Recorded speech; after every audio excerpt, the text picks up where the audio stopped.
Number 3, please.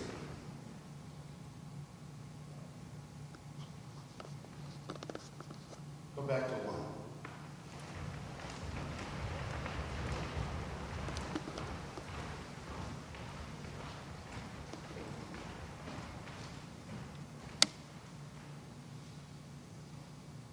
How we do? How we do? Good. And number 2.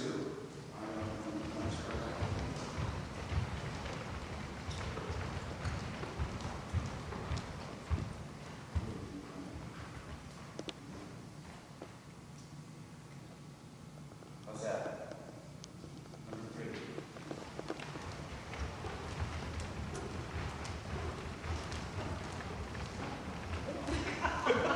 How's that?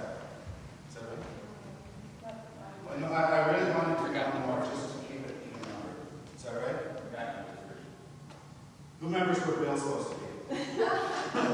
Outside. One more. All right, and more. One more. Because I want to correlate this with something else later. Okay, good. All right. The question I have is, go back to number 1. That's not the question. Go back to which? Go back to number 1. Now, the question I have is, how in the hell do you know this? You asked us to remember. Okay, but how do you know that? Memory is one thing. Yeah. I let out the grid, so Okay. So, spatial orientation. Yes, your proximity.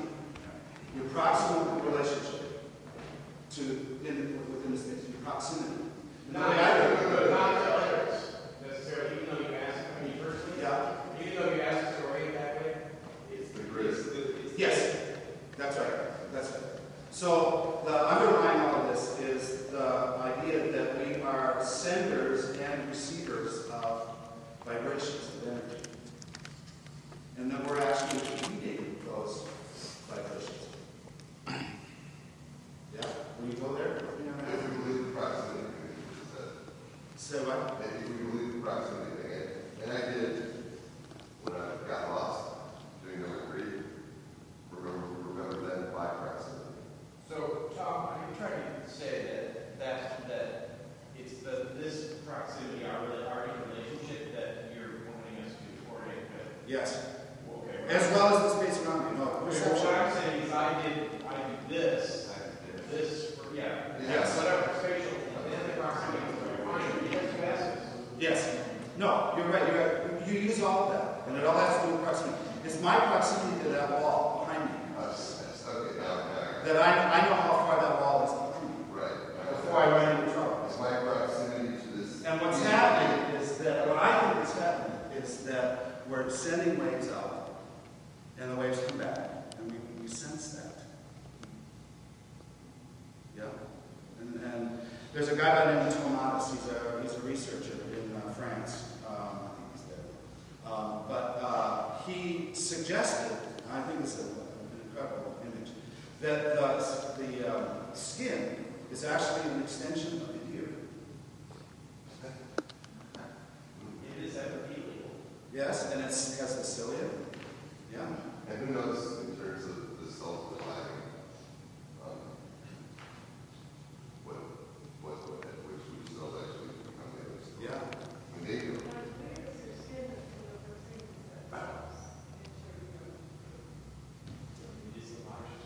Yes, it is. That too. But it may actually develop from whichever cell it was that first changed interior. So, now what I want you to do is to find, in your spaces number 1, 2, 3, and 4, you can practice this. What I want you to do is to find a shape that has, an interesting shape that has a lot of negative spaces. Negative spaces. Shape for our body. The not dancer. The word the not dancer is. This is all this. Not dancer. Yeah? So, make it interesting. So, and then I want you to try and remember that.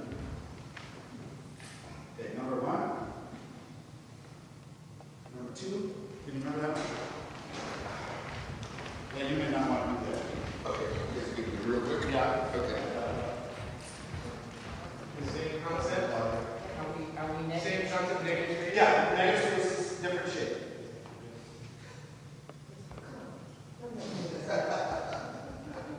Okay, number 3. Can you remember that? Do you want to practice? No, we're good. Okay.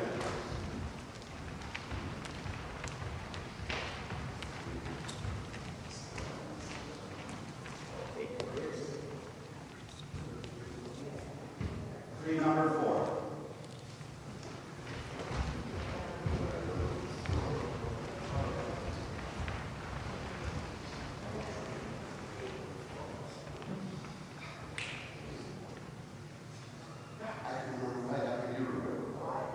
That's where I know where I am. Okay, go back to number 1.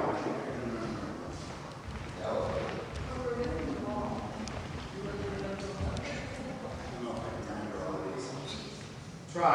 I remember kind of Jones space. Number 2, carry that space shape with you somehow. Develop into the next one. Which was,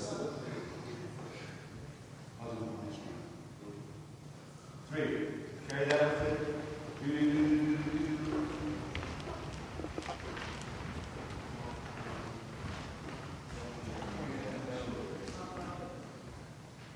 And number 4, carry that with you.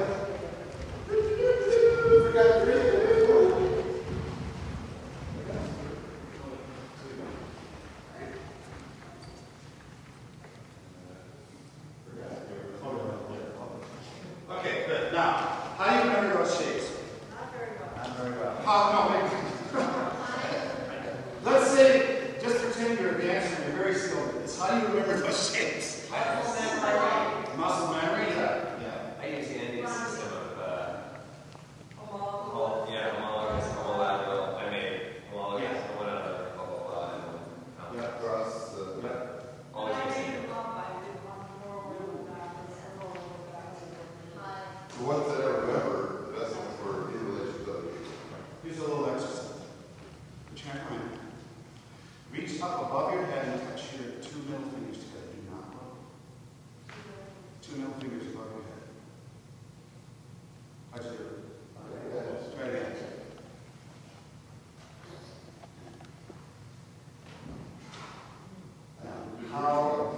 How can you do that? How is that possible? You can't see it. There's a lot of prevalence. Yeah. That's this one. Chris. But I'm bilateral, so how can I map Well, you can't see it. it? Well, but everything's equal. Proprioception. No, all you gotta do is put your leg all across the same. Okay. But how did you know that in your body? Proprioception. There are sensors in your joints that detect the muscles, whether they're contracted or they're released. Right? And starting out from the time when you know the development and stuff, where you start out being a crocodile and then then you finally cross median and all that stuff. They're practicing, they are practicing proprioception.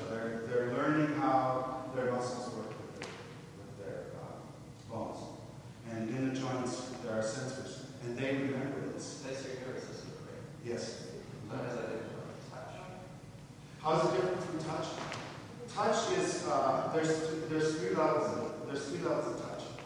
And then there's another thing called nociception, which is pain. And there's 3 levels of pain. And there's layers in your skin. Touch is also related to pressure. And that's one I have to ask you guys about, because I think there's more than 20. Let me demonstrate that. Anyway, to answer your question, there's the surface touch, and then there's the dermal touch, and then you go through that first layer, it's sort of like fat, and then there's a lower level where you have to get to the 3rd level of nerves. And that's how you're able to detect texture. Just in those minute variances in the texture. Now, what I want you to do is just find a partner really quick, and just experiment with them. I'm going to just show you with Rob here. Just see where you can find a spot to there's a whole bunch of senses going on with this one. But I want you to play with this one a little bit. See if you can find a balance point. So we've got balance, which is one of the senses that's going on here right now. There is vestibular, which is the one that has to do with balance. No, I'm sorry, with repetitive. Do you know something?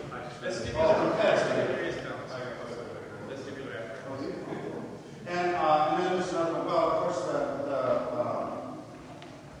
there is one more that I want you to look at too. As long as you're touching somebody right now, what I want you to do is to notice their hands. We're using gravity. Yeah, and that has to do with aerodynamic and acids. Notice where the fingertips are touching, or however, wherever you have that third element, that third energy, where the 1 + 1 = 3. Right there. Okay, now, then I want you to notice your feet, and I want you to notice where the weight is on your feet. Is it on your heel? Is it on your ball of your foot? How is it distributed? And how much weight? Yeah, how's the weight distributed? On our feet or On your feet and hands. Feet and hands. Okay? Good. So there's a bunch there. Proprioception, vestibular,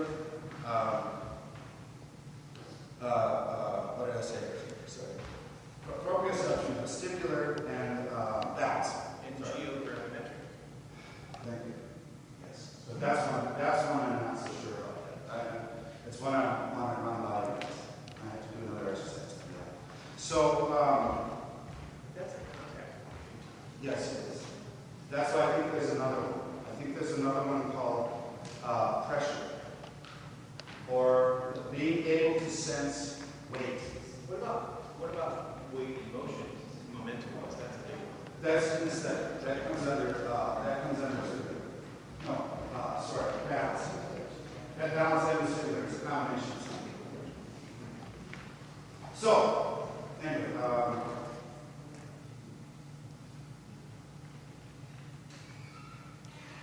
Question. yeah. Where are you going with those? Where am I going? What do you want anything to do with all It's like game and shoot. Where I'm going with this is what this is. We are involved in aesthetic education, and the definition, the operating definition of aesthetics that I'm working with comes from the Greek word aesthesis, which is perception through the senses. Oftentimes, most times, in colleges, universities, wherever, when you talk about aesthetics, it gets thrown into which department? Philosophy.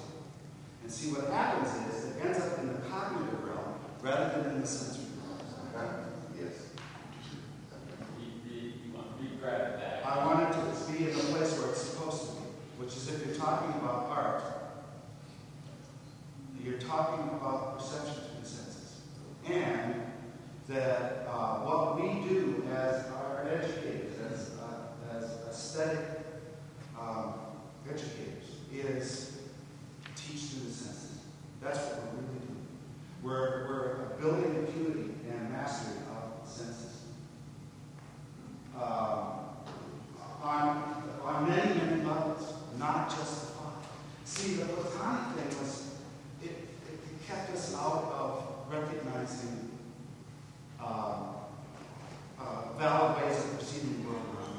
And, so that, it's that Dionysian Apollonian thing, that tension between the body and the mind that's been going on for so long. So what would you like to see happen with your students? That they become more aesthetically aware. Involved in Yes, and that they learn more about themselves as perceivers. I have students who are visual arts students that I guess it looks like you really like it. You really hone in on pastels. And then I look at another visual art piece and I go, so why?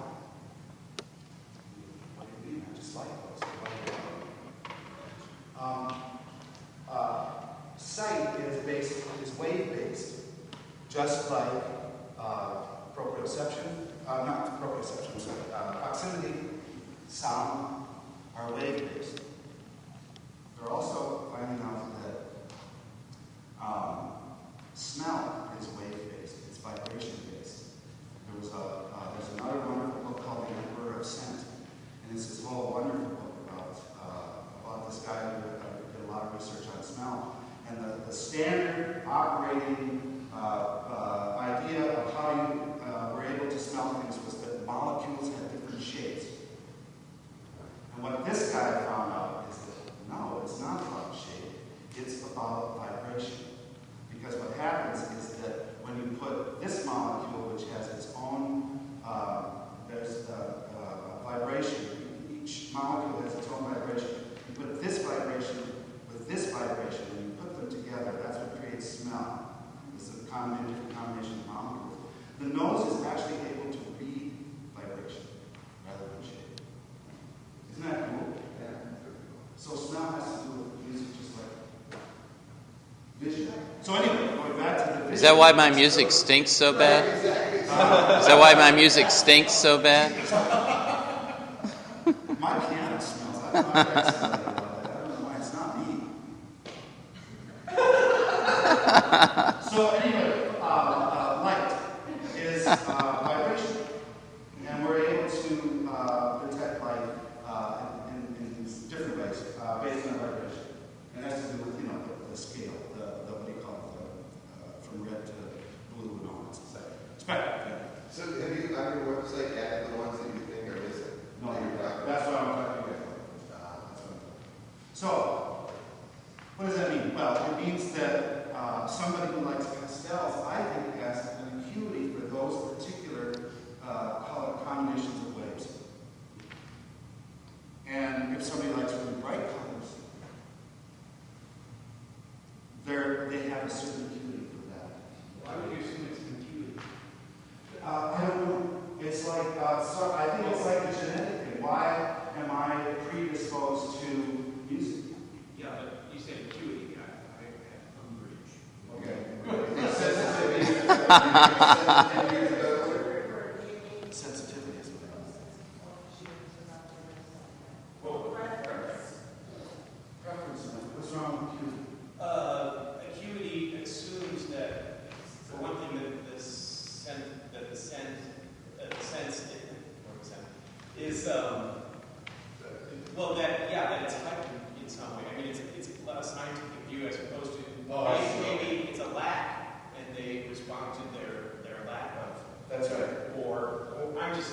And it could be if you're hypersensitive to some vibration, it may be displeasurable to you to have that overstimulation. Yes. That's another option. And you know where I'm running a lot of It this could from? be chemical, which is another. Yes, that's the other thing, is that these senses can, I think, come in basically two categories: chemical and vibration. Because there's ample evidence that chemistry of the brain is how we interact with ourselves.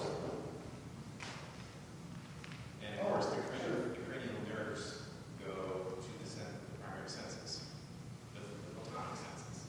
And I suppose you could say a combination of the senses. But I don't think that's exactly true, because I think that there are huge chemical changes that happen in your brain. That's where the chemical becomes electrical. So anyway, so going back to your question, Bill, is what am I trying to achieve? So that they understand how they think and how they perceive the world. That's different from what they thought. Could be. It could also reinforce what they think. I'm trying to call exercise or awareness things that where we can do these kind of things and develop our own awareness. Yeah. Like, how do you know, Bill, that this is the third and this is the fifth? I would say practice. And it's also But that's proximity. proprioceptive. And it's purpose. I mean, muscle memory is very strong purpose. But it's also, I think it's also proximity. You learn the proximity, you learn about the distance between your fingers. Right, because if you play on one of those little parts chords where the keys are not the same.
that we are able to read the transfer of weight.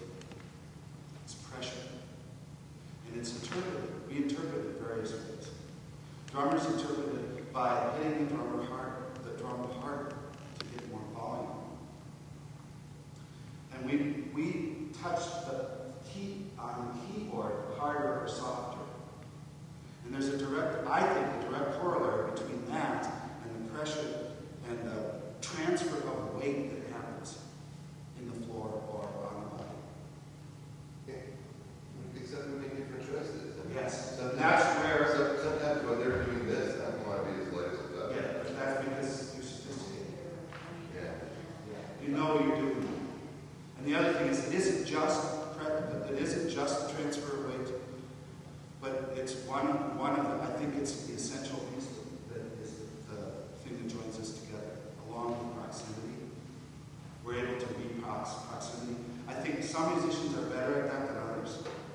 The ones that sit in an orchestra repeatedly day in and day out probably don't have as highly developed sense of proximity and as somebody who works with. Why do you propose that? Just because they're not educated in their senses, they're not practicing, they're not mastering. There's much more information going on. And there are more of them. I mean, if you're sitting in a section of violins, you hear every vibration. Oh yeah, You sense every vibration. You're in the midst of a maelstrom of vibrations. So I'm asking. I'm not saying you're wrong. I don't know. but I think I don't even know if I want to propose that. Repetition, you can all shut down and go on autopilot. But are you talking about now, what you're suggesting is, let's look at this new model. Yes. And then reinvestigate our relationship with movement. And yes, And what we can do. no. All I'm asking is that we validate that you help me validate the work that we're doing, in that there's many cognitive as well as sensory things going on, and that the sensory response that you're having, student or you or we are, is just as valid as the cognitive things. And that's what's I can't remember her name right now, but there's a longer quote that I have in the earlier part of that, which is exactly what I'm talking about right now, is this tension between the cognitive and the sensory. So what you want to do is deeply explore your senses, whatever way you label it. It's less important than you deeply explore all your sensory information. Yes. And it's about awareness, but it's also understanding my role as an art educator, as a music and dance educator, which is Aesthetics. we start in grade school, kindergarten, playing. We've got all this stuff going on. We play, we sing, we dance, yada. Nothing. I was just going to say something before that. This is really comfortable, so I love it. It's good. I forgot I was up there. There's a math teacher. I don't know what that's like. So anyway, you're in kindergarten, and I get the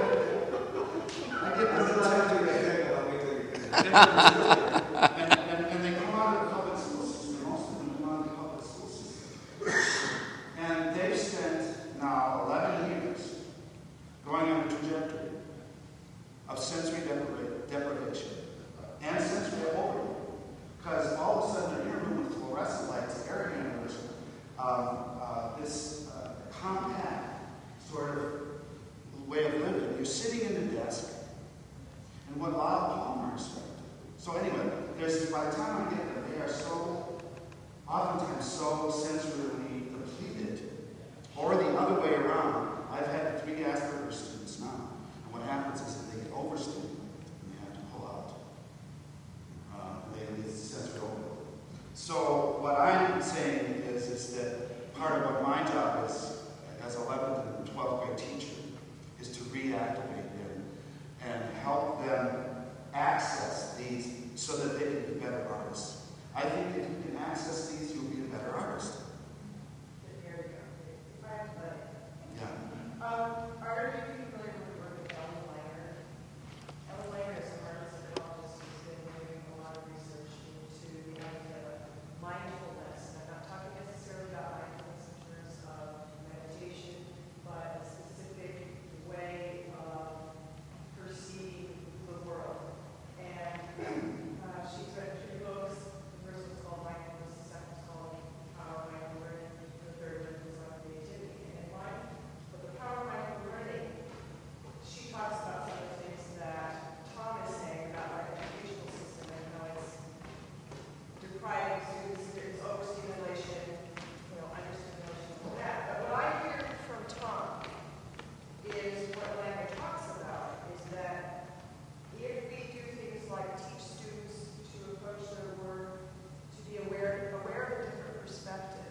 I'm sorry, Ron. Let me finish this story.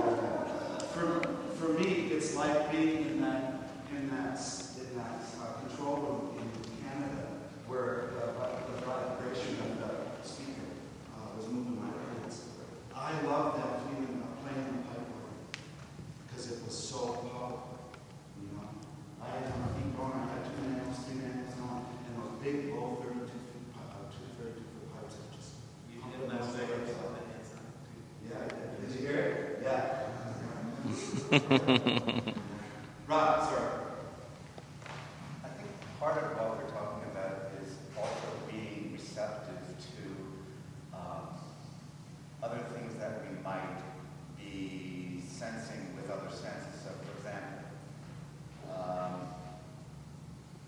I was once writing a piece and I had absolutely no ideas. I had no clue, nothing was, I didn't hear anything.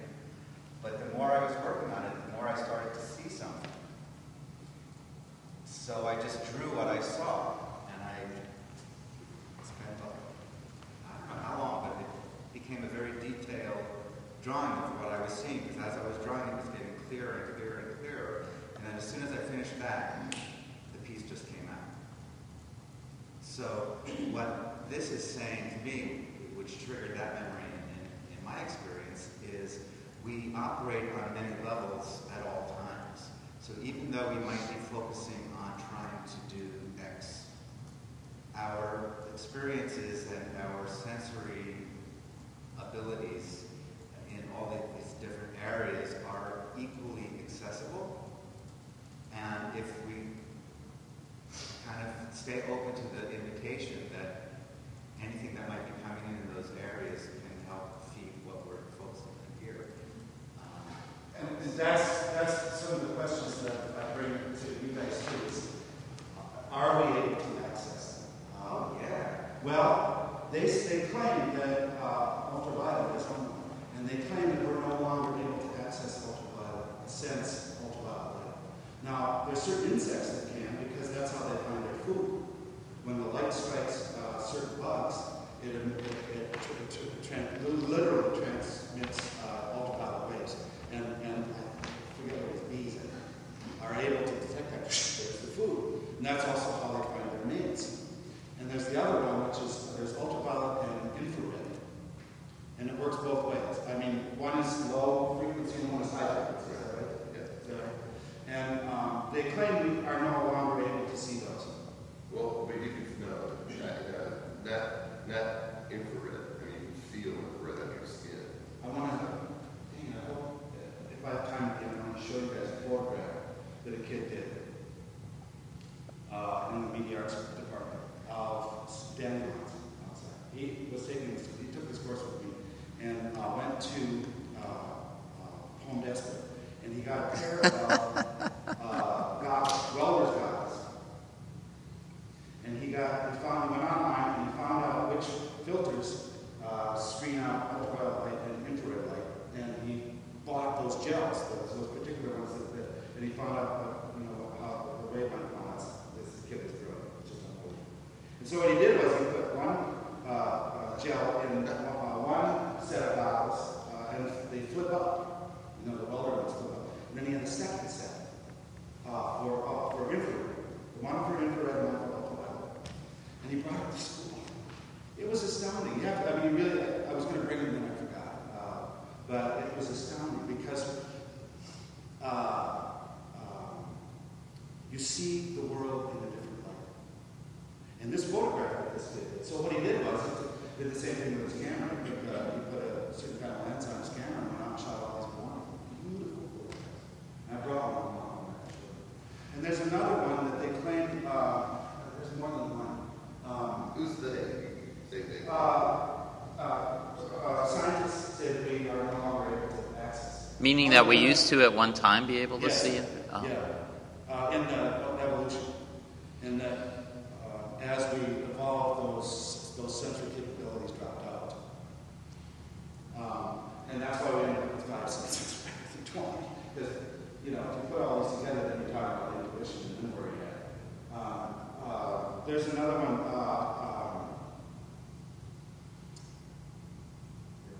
Barometric is one. And I don't know a lot about that, but barometric, I do know that when there are pressure changes in the atmosphere, when a low front comes through or a high front comes through, they're finding out that there's a corollary, for some people, there's a corollary between, I think it's low pressure and migraine headaches. And I can see a difference in the mood in the kids when these pressure fronts go through.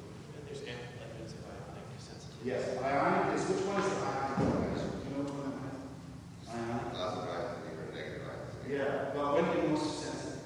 When there's a thunder shower. Yes, when there's a lightning thunderstorm. Yep. That smell, that sort of metallic. This is supposed to be elevated. But- It's when the temperature's changed. I can tell you, I'm a fly fisherman, and the barometric is way important for fish. But when there is a lightning strike, it's a different world in a matter of seconds. It's a completely different world. And some of them we maybe perceive on a grosser level. I mean, certainly barometric pressure is, everyone's familiar with it. It goes 10,000 feet up and all of a sudden can't breathe because the air is too thin. I mean, that's a way of perceiving, that the air pressure just changed significantly. But is that gravity? That's another question. Do we have a sensory? Are we able to sense gravity? Of course we can. But is that a discrete sense? I don't know. Oh, sorry. Oh, I'm just going to say, goes way, way, way back to their exercise that we did. And that was, that we were taught to use these senses. And the very first exercise, you said, okay, find, I think the word you used was find who's next to you. And my first inclination was to relax and find their energy.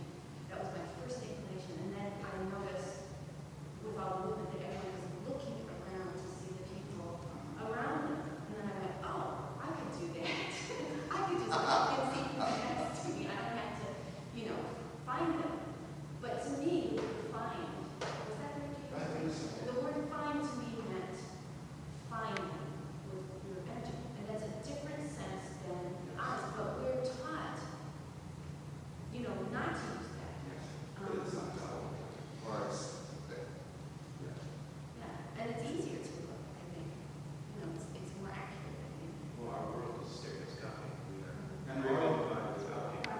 and oral, stereo. Yeah, though it's more used for fight and flight. Which, Well, the ears are used more for fight and flight. There's a wonderful book which you must refer to. It's called Natural History of the Senses. I have it. It's on another day.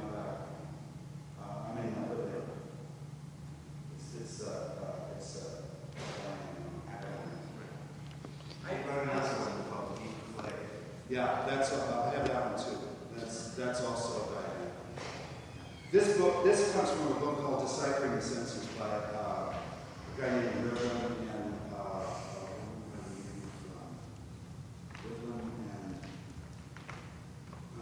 can't find it. I'm sorry. Go ahead, John. So are you developing a series of exercises to guide students through sensory exploration to arrive at a certain sense of aesthetics? Yeah, the kids are actually coming up with their class. I have them research the sense, and then I ask them to see if they can come up with some way that we can either explore that sense some way. And then is this Really interesting things. is this wiki that you have? This is a wiki he has for his class, by the way. Is this wiki going to contain those exercises? Are you going to post this as a resource for the world to get back to our original aesthetic sense? Yeah. Yes.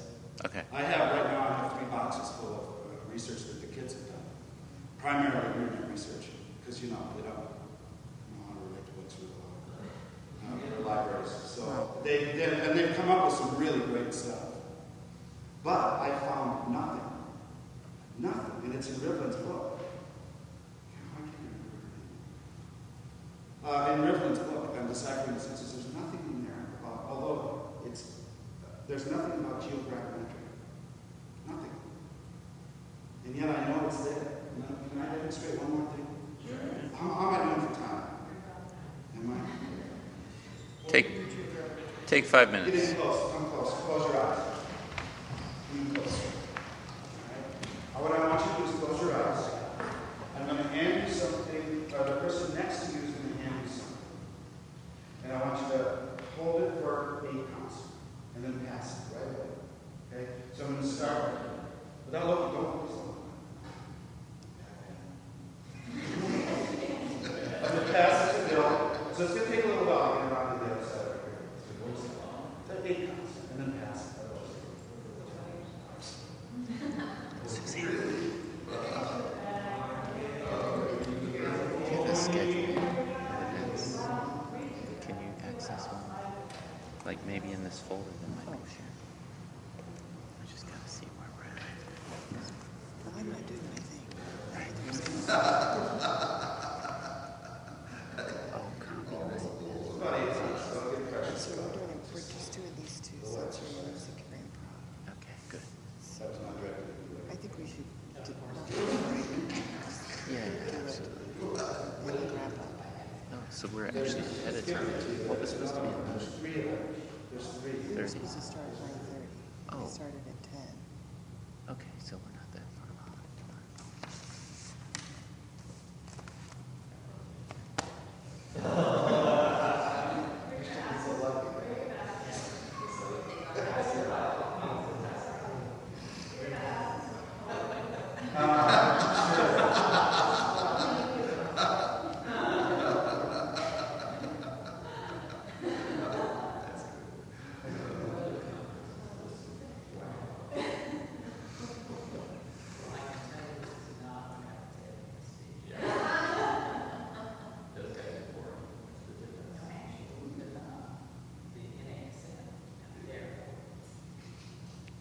I'm getting this on tape.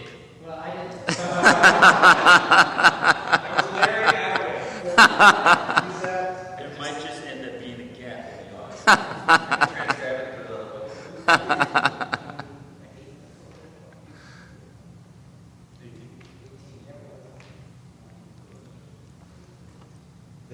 I think they have a propensity, or they get their yayas from this kind of sensory input. No, that's why I said machines, or people who work on lathes. It's not. Okay. Was this okay? Now you can ask. Was this the first one? Second one. Is this the first one? Third.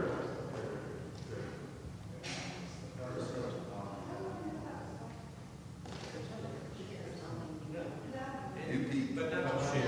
Not to shake. It's not just shape. It's the relationship of form. It has to do with form. Being able to read form. And the sculptors can actually read form before they get to a lot of form. They read that, they can sense that form in the block before they use it. This is a little bit reductive, though. For one thing, I knew what this was because I have it. But also, it's not just shape. It's a remote from the computer. It's not just shape, but it's weight and it's texture. That's a lot for me. I'm into texture. So that means a lot. And there's also a lot of information involved in texture once you start working with. For instance, almost all computer things have this. So that means technology. So if we reduce it, for instance, I thought we were just going to talk about mass because of the lead up to this. Well, And these, so I thought mass, this was the most massive. but the question is, you read that, right? But the question that I have is how are you able to look at that and say it's smooth? That's where the geographic and the sensory memory of. There are people who, and the reason they're finding the senses is because the people who don't have them. That's how you learn about deafness. This is how you learn about hearing, is you go to deaf people and you study deaf people. And so how they find out about this stuff is people who don't have this sense or a reduced sense of it. Why? Because there are people who can't tell that texture. Or or relate that shit to anything. And that's what the whole child development thing is about. Also, one, I'm sorry. I just think you might want to look into the daily education approach, getting using this. Yeah, I've seen their site. No, problem number one is it doesn't need data. Problem number two is that they teach it's a lesson plan. It's a sort of coding. And the exercise is spelled out. Talking to children, you show them,